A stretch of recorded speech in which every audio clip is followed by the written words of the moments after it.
S-P-E-A-K. Everybody wanna sing. Speak up. S-P-E-A-K. Speak up. Welcome to the Speak Up English channel. Are you ready to embark on an exciting journey of language learning? At Speak Up, we're passionate about helping you improve your English listening skills. Our lessons are packed with engaging content, including short talks, conversations, reports, news, and captivating short stories. So, grab your headphones, sit back, and let's dive into the world of English together. Remember, every word you listen to brings you one step closer to fluency. Let's make this learning adventure fun and rewarding. Subscribe now and join our community at the Speak Up English channel. Let's learn, laugh, and grow together. Subscribe to Speak Up.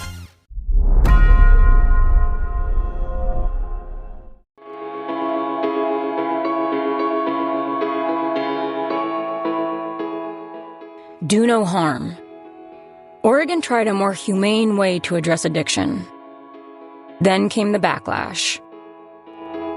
Please be advised, this article contains adult language.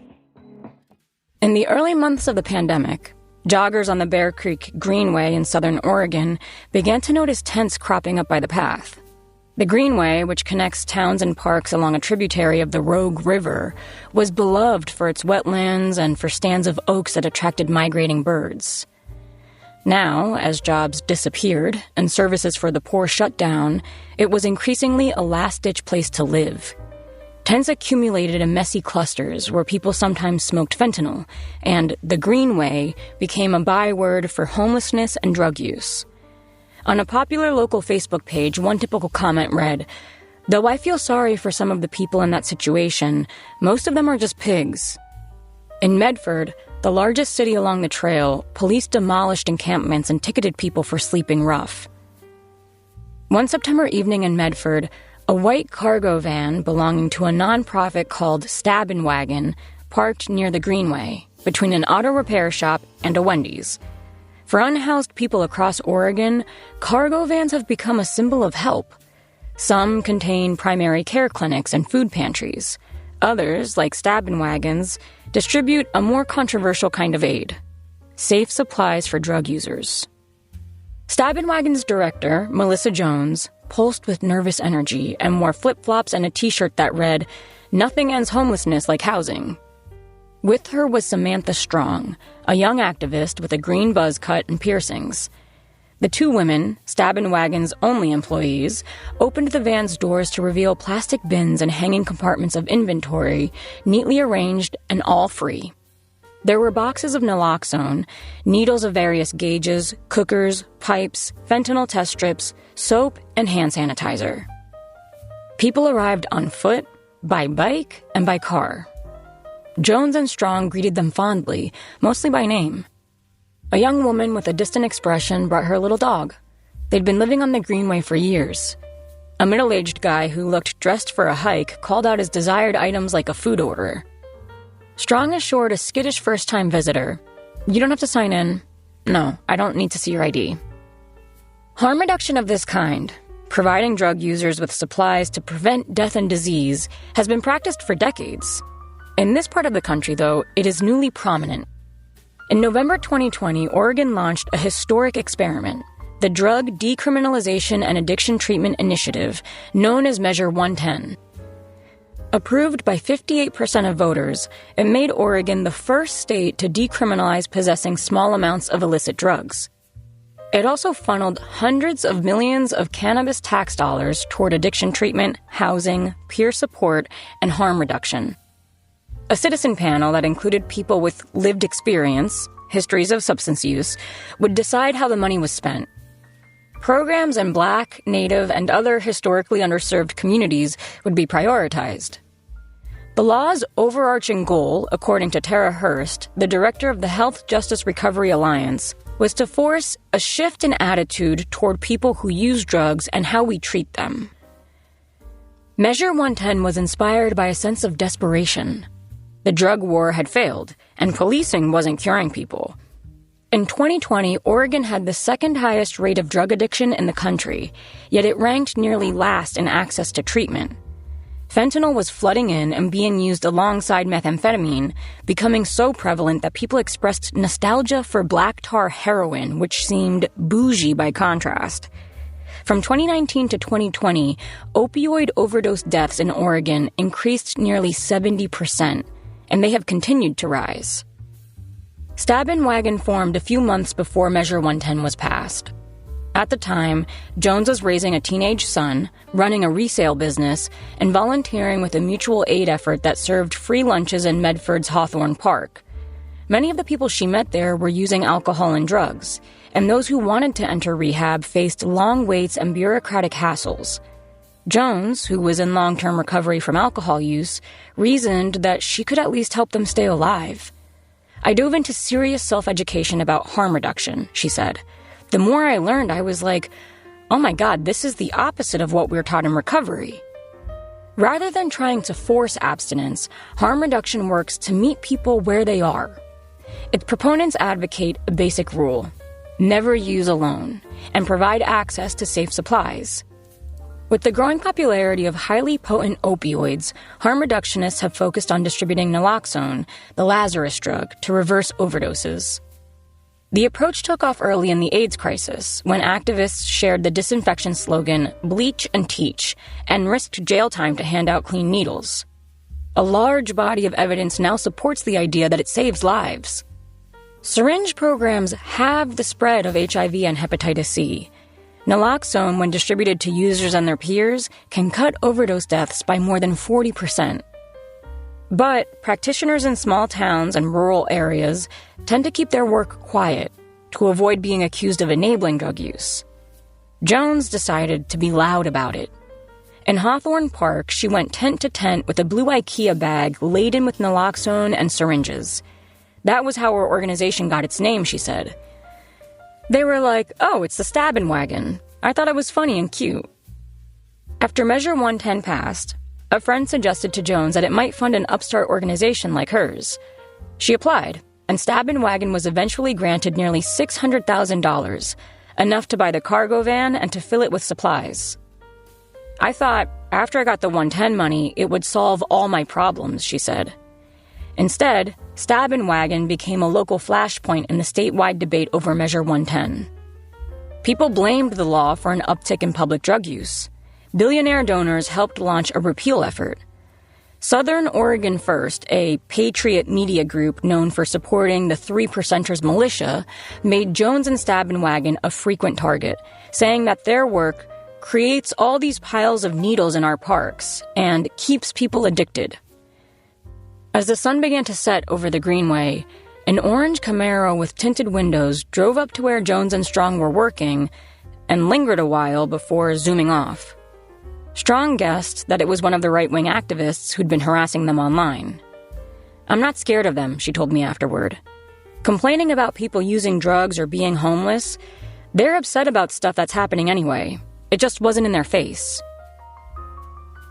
Portland, Oregon's largest city and one of its most liberal and diverse, voted overwhelmingly in favor of Measure 110.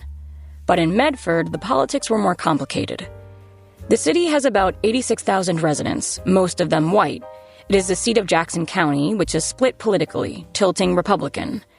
During the national protests that followed the killing of George Floyd, hundreds of people wound through Medford yelling "Black Lives Matter." Jones was among them, and said that white supremacists came out to heckle the protesters.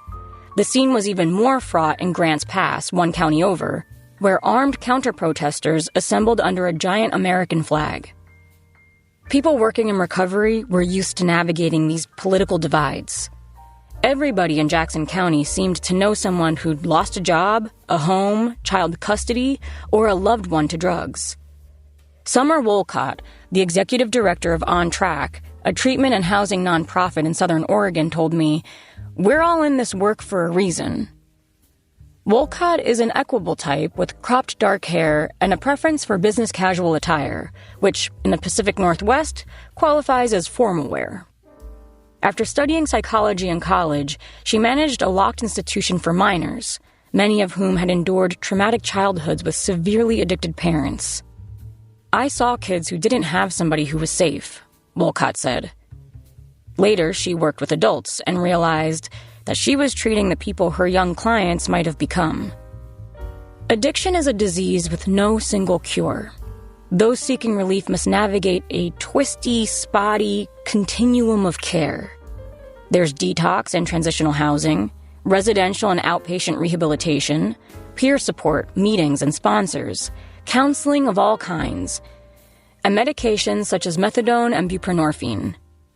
To coordinate services, Measure 110 required grantees to form a Behavioral Health Resource Network, or BHRN, BURN, in each county.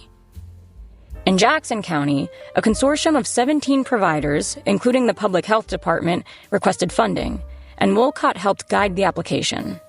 In her view, the biggest gaps in the system were medical, detox, and inpatient rehabilitation. Measure 110, however, prioritized services that Medicaid didn't cover, such as harm reduction, housing, employment assistance, and peer support. As she worked on the application, she tuned in to meetings of the citizen panel that made funding decisions, the Oversight and Accountability Council. The way they talked about treatment agencies was very disrespectful, she said.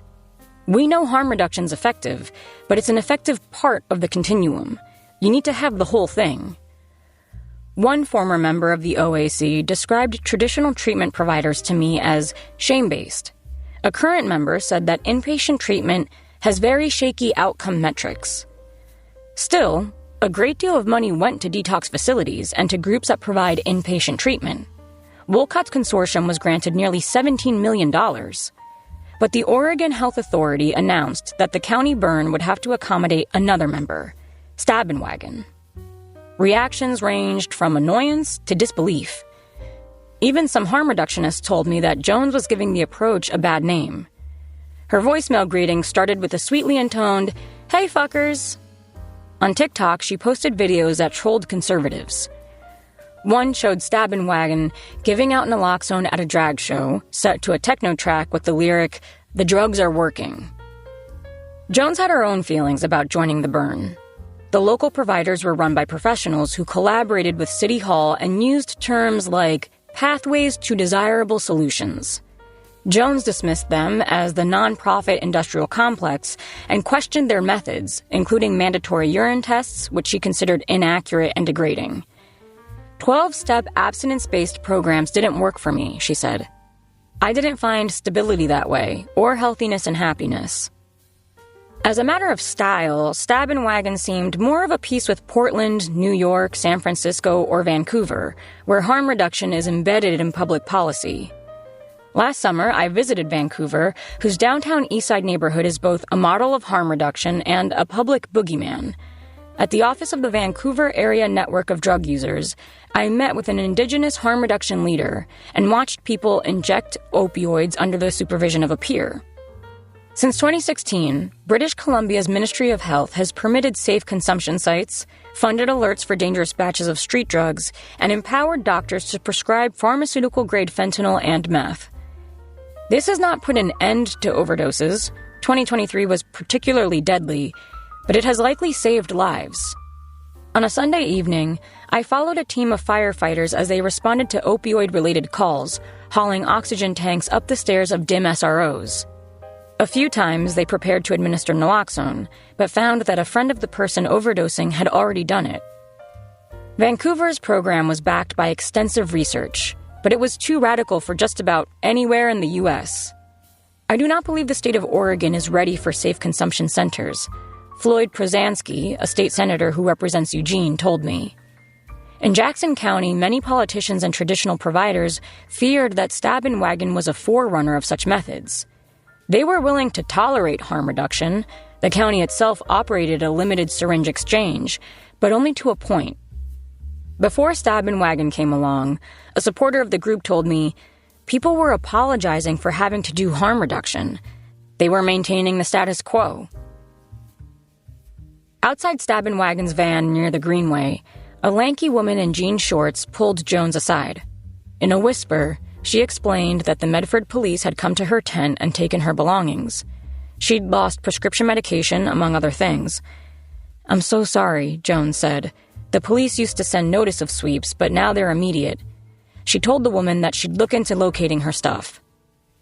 In the spring of 2021, Medford passed a strict anti-camping ordinance meant to remove homeless people from view.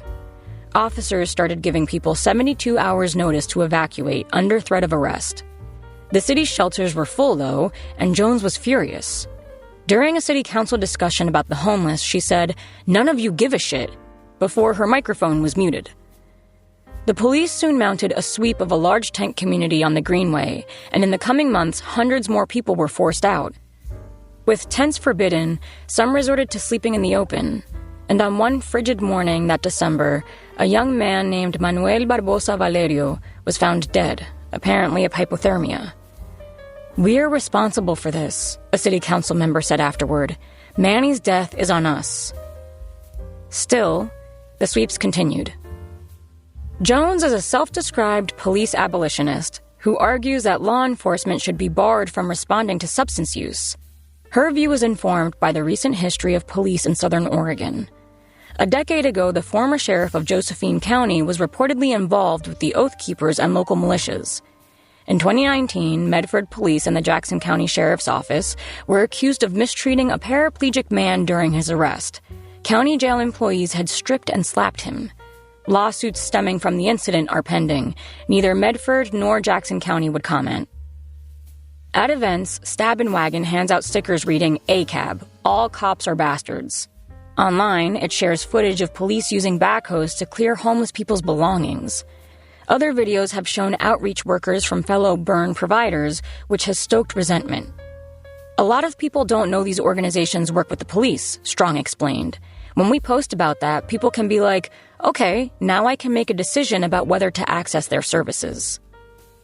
Strong told me that Jones's assertiveness had attracted both allies and enemies.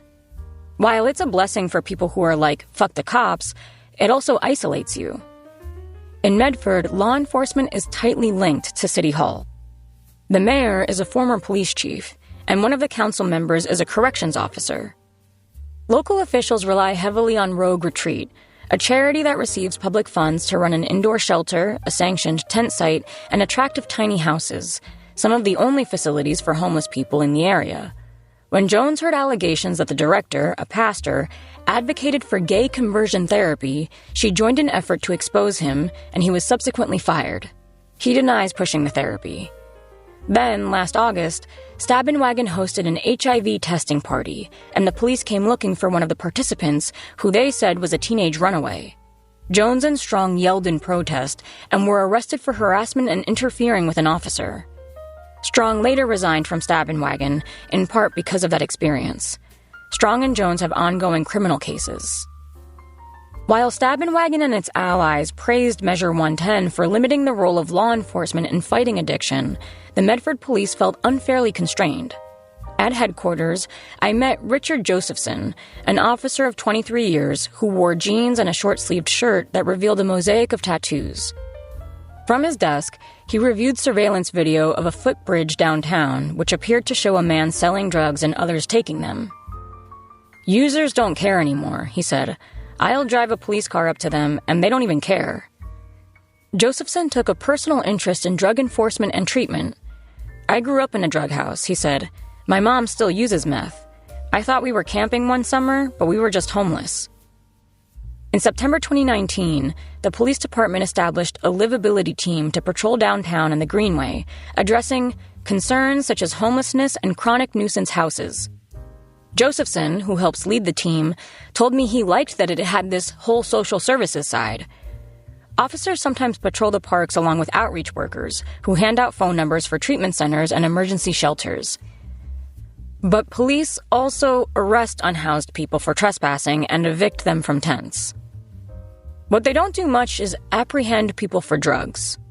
Measure 110 forbade police to arrest someone for carrying small amounts of fentanyl, meth, or crack, or for consuming those drugs in public.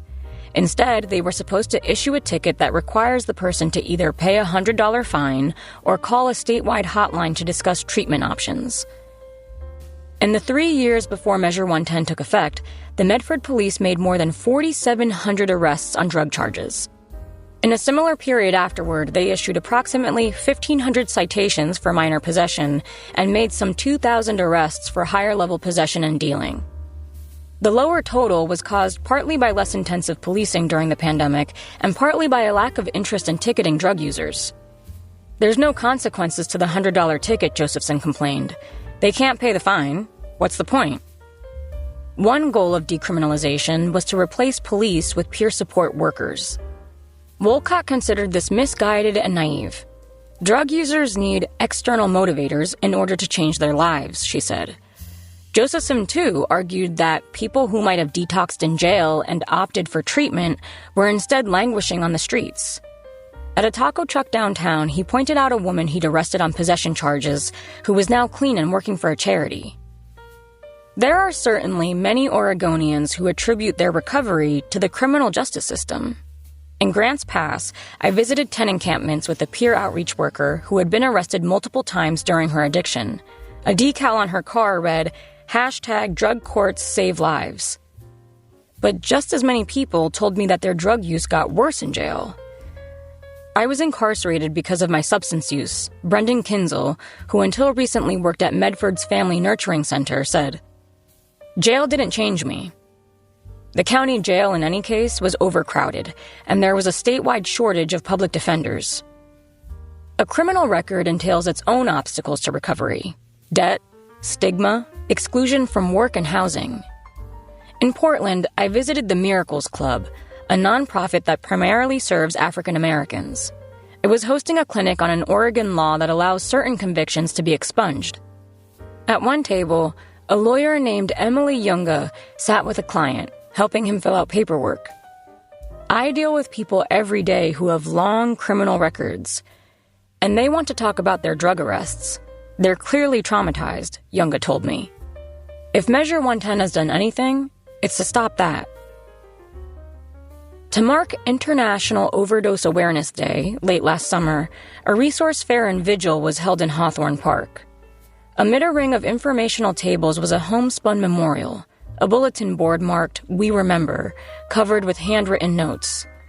A video of dead family members played on a loop.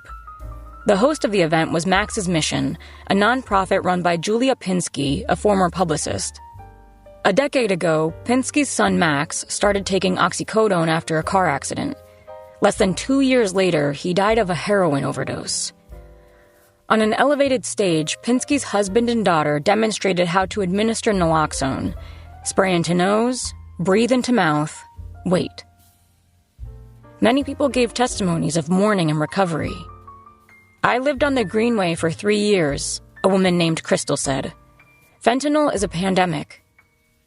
An employee talked about naloxone kits funded by Measure 110, which Max's Mission had used to reverse more than 1,000 overdoses. Yet when Pinsky's husband told the crowd to call local legislators to support the law, only a few people clapped. Many Oregonians saw Measure 110 as responsible for an increase in public disorder, drug use, and overdose deaths, which leaped from 737 in 2021 to 955 in 2022. In fact, a recent study by NYU found no evidence of an association between decriminalization and fatal overdose rates in Oregon and Washington. The drugs in circulation were unusually lethal, and given that being arrested can actually increase the risk of overdose, the authors wrote, Measure 110 might help to alleviate the problem. But if users couldn't be picked up off the street, their activities became far more visible. People's patience is wearing thin. Haven Wheelock, who manages the harm reduction program at Outside In in Portland, said, "I don't want to downplay the moral injury of seeing such poverty and despair." In Medford, complaints about drug use overlapped with complaints about homelessness. "I don't feel safe walking around at night, and I'm from Baltimore," Alyssa Bartholomew, a public defender, told me. "Hawthorne Park used to be my kids' playground. Now there are needles and people who are homeless." During the spring and summer, residents asked officials at town halls how they planned to handle people who don't want help and called for more aggressive prosecution of homeless who vandalize and destroy property. Eventually, the city council passed a resolution condemning Measure 110. Harm reduction, it said, had done nothing to help individuals overcome their addictions and had caused drug paraphernalia to proliferate in public places. The backlash reflected broader anxieties about Measure 110. In many places, the law had funded fledgling groups and encouraged existing providers to do work that they'd never done before. About half the grantees were either brand new or very small. To incumbents, this looked like folly. Andy Mendenhall, a physician and the head of Central City Concern, a large nonprofit in Portland, criticized the rollout of the law for prioritizing the voices of individuals who did not have operational experience. In Medford, it didn't help that the Oregon Health Authority awarded Stabenwagen $1.5 million on top of the Measure 110 money to build a peer respite center, a facility that offers people in acute mental distress a quiet place to sleep, bathe, eat, and talk to someone understanding. When OHA announced the grant last year, other nonprofits expressed dismay. According to emails published by Sam Becker, an independent reporter, Medford's city manager wrote to a lobbyist, "All of the legitimate nonprofits in our area are outraged that Jones is getting any funding." Lori Paris, the director of a large treatment agency called Addictions Recovery Center, told the Medford police chief, "Everyone is in shock over this." She accused Stabenwagen of planning to create a safe injection site at the respite center. Jones denied this. The police chief asked what he could do to stop Stabenwagen from getting funded, and Paris gave him contacts at OHA. Wolcott seemed almost pleased by the controversy. When the deputy police chief asked if she had heard about the grant, she responded, "Yep, OHA did get an earful." She implied that news of the respite center would embarrass OHA for funding a group that was out of its depth. "This could blow up into an interesting media shit show," she wrote. If anything, giving her $1.5 million might help blow things up faster. Throughout 2022 and 2023, there seemed to be a new op-ed or county resolution each week calling for Measure 110 to be repealed. Did Measure 110 take away rock bottom? Oregon cops seemed to think so. KGW News proclaimed. It did not escape notice that almost no one used the hotline number that police were supposed to give drug users. In its first 15 months, there were only 119 callers, at a cost that worked out to more than $7,000 per conversation. A report by Oregon's Secretary of State dryly noted, "It is unclear if the M110 specific hotline provides the best value."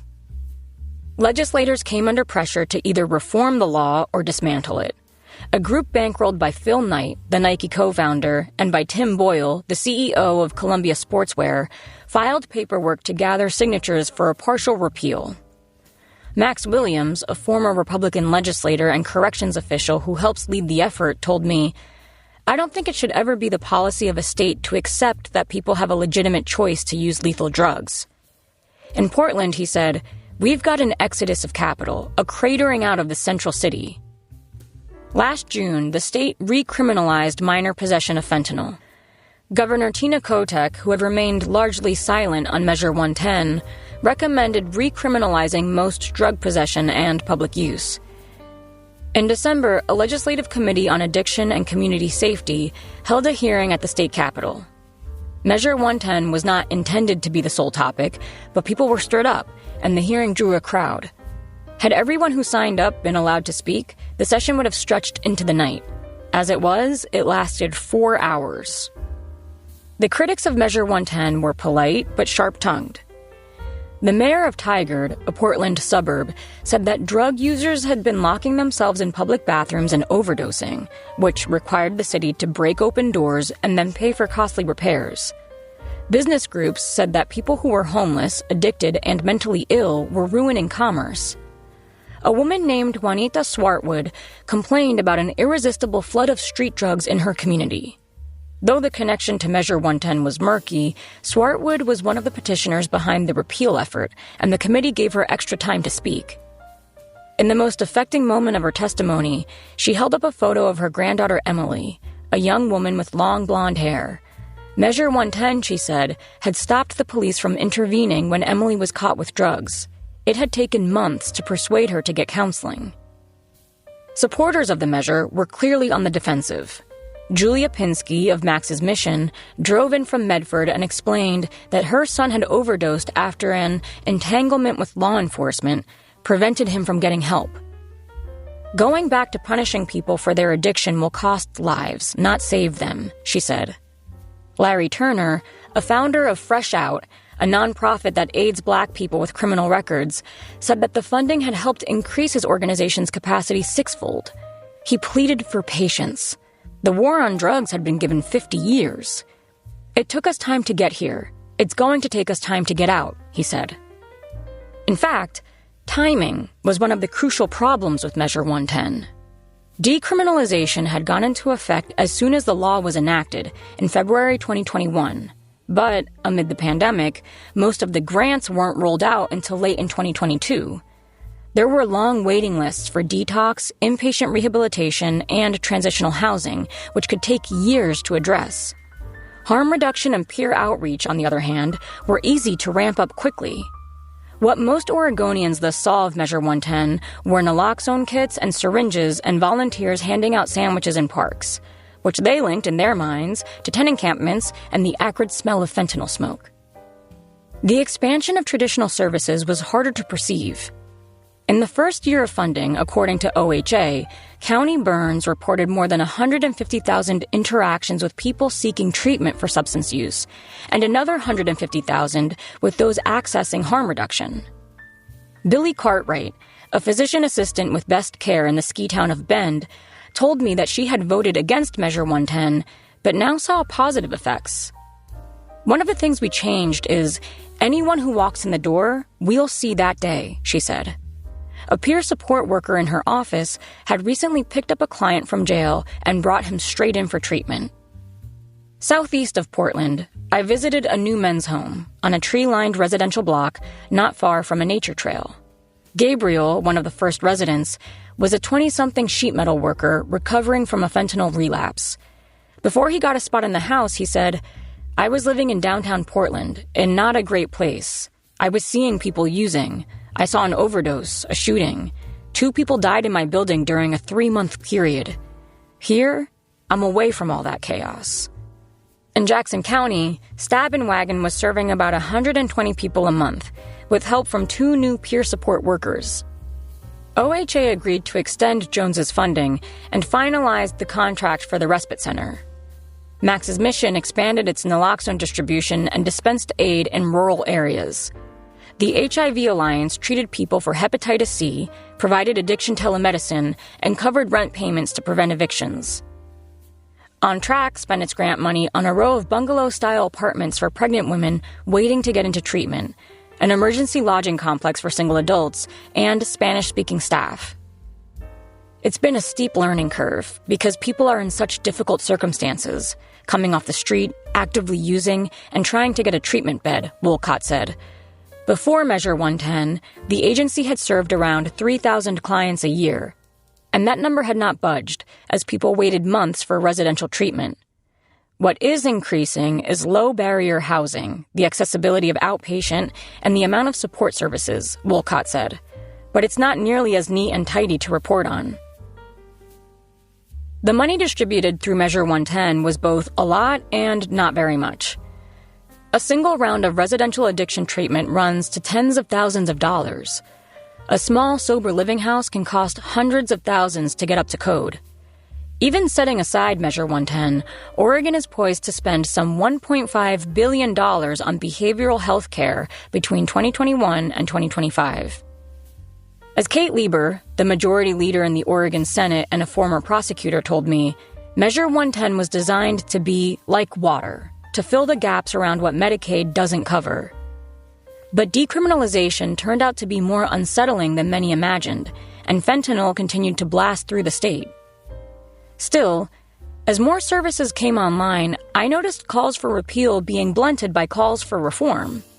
People wanted to restore aspects of the old enforcement model while keeping the focus on treatment. In Oregon and around the U.S., there was a grim sense that our systems were insufficient to cope with the threat of fentanyl. New York City opened 2 safe consumption sites, and Vermont is considering a bill to decriminalize possession. Illinois eliminated cash bail and limited pre-trial detention for people charged with low-level crimes.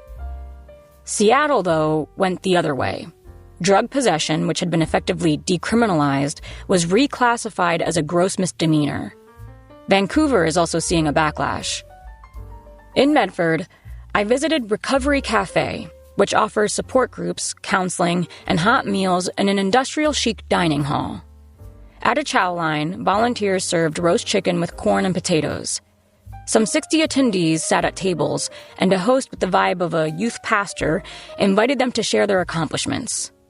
People announced the number of days they had been sober and thanked their higher power. Some spoke of new jobs or of resuming contact with kids lost to child welfare.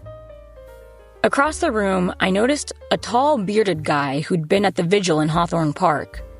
He introduced himself as Rocky, a roofer from the area. He had just finished an inpatient program at On Track and was living in transitional housing with a few other men. His wife, Carissa, with whom he'd long used fentanyl and meth, was also in treatment.